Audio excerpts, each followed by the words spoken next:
Hello, I am Nancy Sutherland. We must know that a sales representative is responsible for sales. The sales representative will be responsible for revenue growth.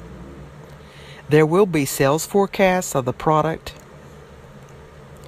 that will be increased percentages from the prior business cycle. He or she will have accountability for a sales revenue plan as well. Thus, the primary objective of the sales representative is to meet established sales goals by delivering real value to pertinent business customers through differentiated products and services. Know that real value, i.e., creating value, delivering value, communicating value, and capturing value, fulfilling the 4 P's of a product, in this case, the human product, meaning the salesperson, as perceived by any internal or external customer, can only be done through ethical behaviors. Further, know that the salesperson has internal customers or partners as well. He or she must work cross-functionally with marketing and other departments affecting the sale of the product. As I open a discussion of ethics and legal issues in selling, please note that not knowing is never an excuse. As a sales representative, you cannot have the excuse of not knowing. In fact, a sales representative must know and follow all laws and policies that apply to one's job and maintain the highest level of professionalism, ethics, and compliance always. Further, the sales representative must ensure the task revenue growth, i.e., through ethical behaviors and compliance to the laws. Many have floundered in this area, which is why there is a negativity to a salesperson many times. Many feel all salespersons are liars, including that they will say anything to get the sale. I do believe that we need a corporate cultural change, meaning a complete about-face to ethical behaviors on many levels. This is social responsibility, the people of the triple bottom line of an organization as one of the components of sustainability. All salespersons have a social responsibility representing the organization through ethical and compliance to legal issues in their selling role. Thus, an organization meets its social responsibility through its people. If a salesperson is askew, demonstrating and acting with value-decreasing behaviors, unethical business practices versus value-increasing behaviors, ethical business practices, ultimately the organization on a global, national, community level does not fulfill its social responsibility. In contrast, if a salesperson acts consistently with value-increasing behaviors, ethical business practices affecting the social performance of the organization on a global, national, community level does fulfill its social responsibility. In fact, the overall long-term outcome for profitability and sustainability is enhanced. Thus, the ethics of its hired salespersons are tantamount concern. Pause the lecture and study the triple bottom line for deepening business acumen. See my newsfeed for the link. Even if there were no ramifications of selling via mistruths, the negative externalities resulting in product brand loss, and subsequent loss of brand equity of the business affect all of us in society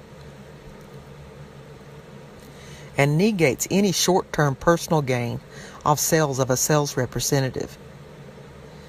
As we understand the sales role, let us further examine the word representative and unfold the trajectory of ethics as a key need for business and personal sustainability.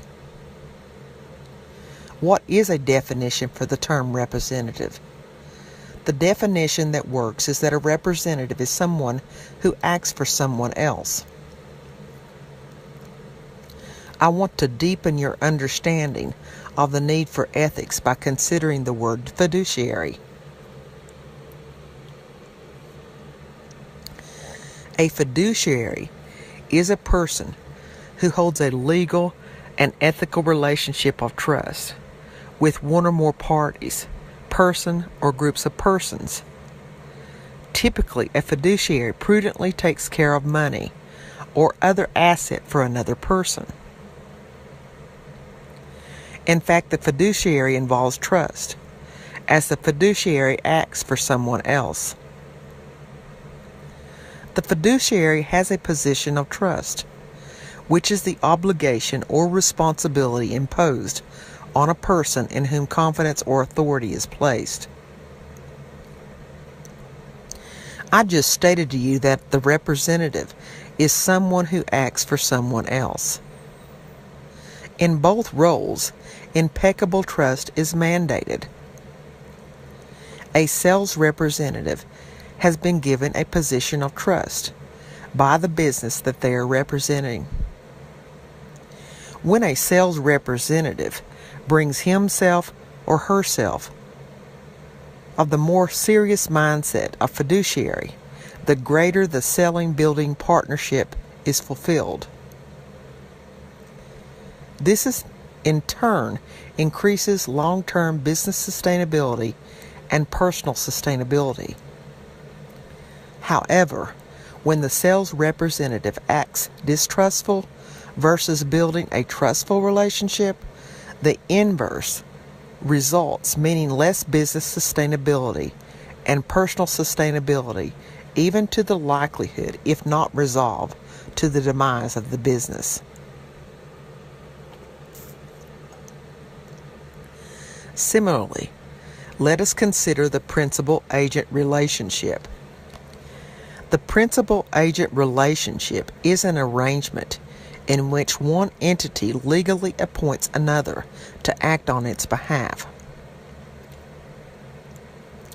In a principal-agent relationship, the agent acts on behalf of the principal and should not have a conflict of interest in carrying out the act. As an agent, you act on behalf for someone else, i.e. the principal.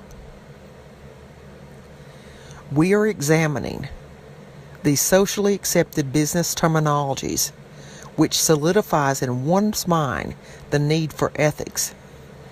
Students, these roles are serious. A sales representative of a company should employ this level of trust as their selling responsibilities are achieved.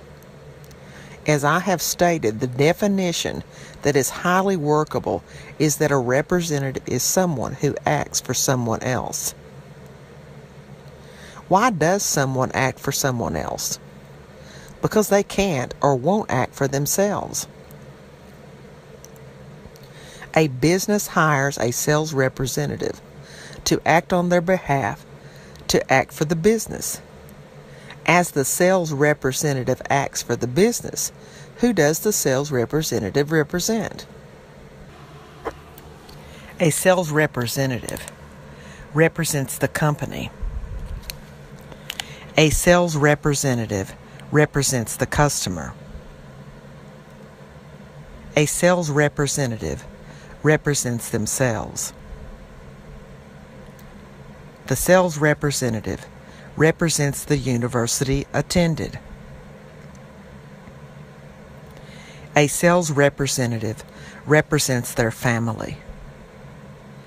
A sales representative represents the industry, and a sales representative represents the profession.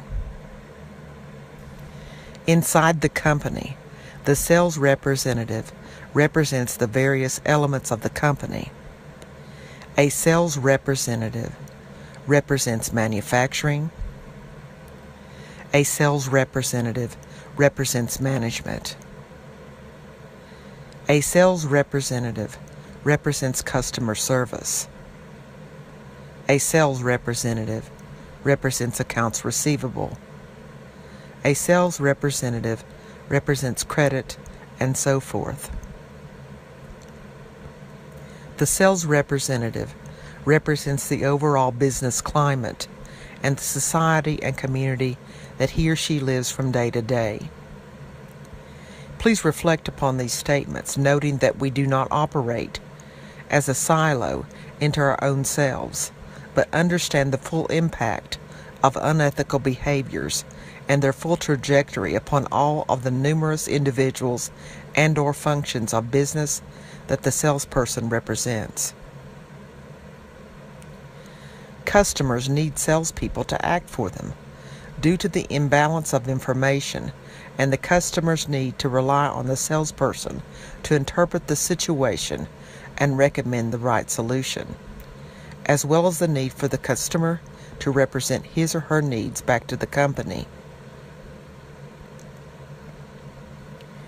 Salespersons are truly needed, yet the dissemination of product education and information in the task role of revenue growth and sales responsibility must be done via ethical value increasing, creating behaviors, and in compliance with legal mandate for the good of all.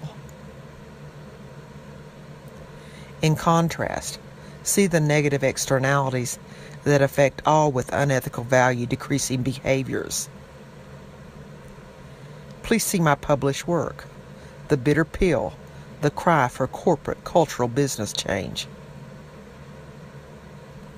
This penned critical analysis of unethical practices of selling will bring full understanding that unethical actions do not build and maintain strong, trustful relationships with key customers.